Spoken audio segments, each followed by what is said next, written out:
Today we are reading Sanctus Medicus Devil's Criminal Evidence Records, a discovery report related to the Alchemy Commission's archive cleanup, submitted to the Ten Lords Commission. Your Excellency, I've been tasked by the Seat of Divine Foresight and the Ten Lords Commission to recompile and reorganize the archives of the Alchemy Commission, specifically focusing on the remaining records regarding the disciples of Sanctus Medicus and Dan Shu's rebellion. During the tenure of the traitor, Master Primus Dan Shu, numerous covert biological experiments were already carried out within the Alchemy Commission. The disciples of Sanctus Medicus aimed to replicate fantastic creatures made by the Celestials in previous millennia. These experimental creations closely resembled the military war beast documented in ancient records, both in terms of nomenclature and physical characteristics. However, there is one particular experiment that took place during the tenure of Dan Shu's predecessor, whose current whereabouts are unknown. All names of individuals involved have been erased due to the disappearance of the previous chief alchemist.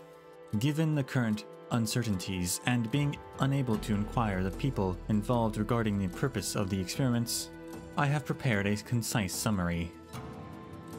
The experiment involved the injection of Vijayattara blood and marrow fluid into various species, including those with scales, feathers, fur, long-life volunteers already exhibiting signs of being Mara-struck, some short-life species, and Outworlder volunteers. The objective was to observe the reactions of these organisms in both their normal state and Mara-struck state. The supplementary data is outlined here. For further details, kindly refer to the attached document. Subject number 4, Class Scaled, Genus Osteichthyes. On the day of injection, the subject exhibited molting of its previous scales, with the growth of a cuticle observed on the head.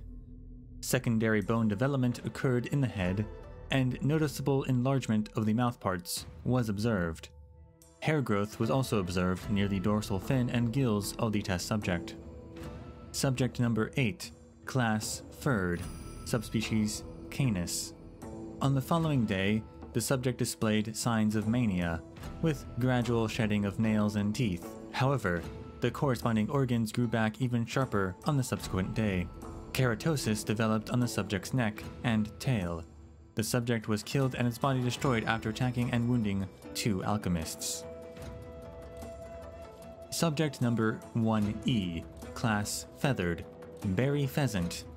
After being injected with drops of marrow fluid, the subject experienced the shedding of feathers and its symbiotic berries within half a day. The subject's entire torso underwent stretching and elongation, while its head acquired characteristics resembling those of other creatures.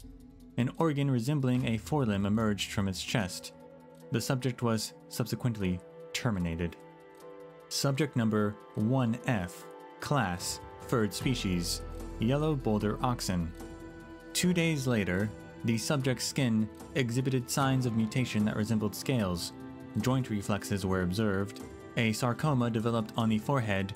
An accelerated growth of horns and hoofs took place.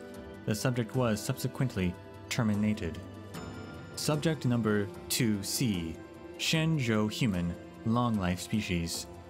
The subject already displayed early signs of being Mara-struck, and both the family and the volunteer consented to participate in this experiment. Following the injection of marrow fluid, no significant relief from the Mara was observed. However, it is worth noting that after the subject became fully Mara-struck, the subject's self-consciousness remained with remarkable clarity compared to other Mara-struck individuals. This level of sanity was comparable to that of a normal person. Subsequently, the subject unilaterally believed themselves to have been cured and refused further, and the Commission had to undertake necessary measures to the subject. Subject number 4B, Outworlder, Short-Life Species. The subject, in a short-life species middle/old age, willingly participated in the experiment after learning its purpose.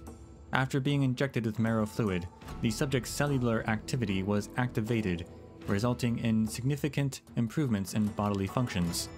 The original deteriorating body experienced revitalization, with restored vision, liver, and kidney functions, and alleviation of pain caused by certain joint diseases. The subject exhibited no adverse reactions except for localized scaling of the skin. However, an accident occurred during the experiment.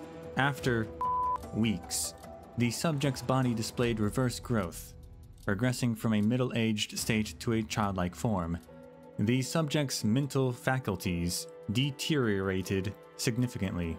Eventually, after their body liquefied, temporarily recorded the conclusion of the experiment as having disappeared due to unknown reasons in the report.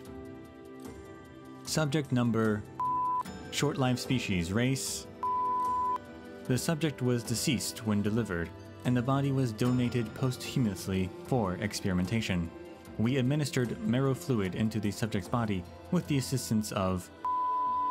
The marrow fluid even exhibited a revitalizing effect on the deceased body, resulting in profuse hair growth and skin molting. Horn-like cuticula emerged on the head, indicating. However, the subject did not revive as anticipated. Instead, it seemed as though the physical body was unaware of the brain's demise and continued to proliferate in a disorderly manner.